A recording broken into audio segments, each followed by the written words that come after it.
রোদের ভিতরে গরমের ভিতরে বাজার করাটা অনেক কষ্টকর, তারপরও বাজার করতে হবে, রান্না করতে হবে, খেতে হবে। আসসালামু আলাইকুম, সবাই কেমন আছেন? আশা করি ভালো আছেন। আমিও আপনাদের দয়ায় ভালো আসলাম নতুন একটা ভিডিও নিয়ে, বাজারের ভিডিও।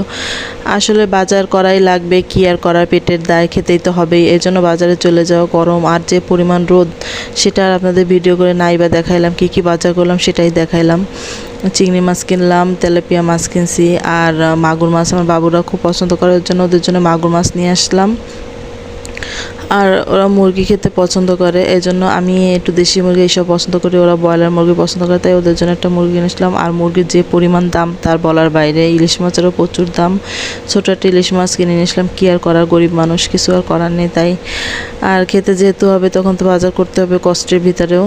আর এখানে কিছু পুঁই শাক নিলাম, আর কিছু ভেন্ডি নিলাম, ভেন্ডি আমার কিছু ভালো লাগে। আর লাউ নিছিলাম, আর মিষ্টি আলু নিছিলাম। মিষ্টি আলুটাও আমার কাছে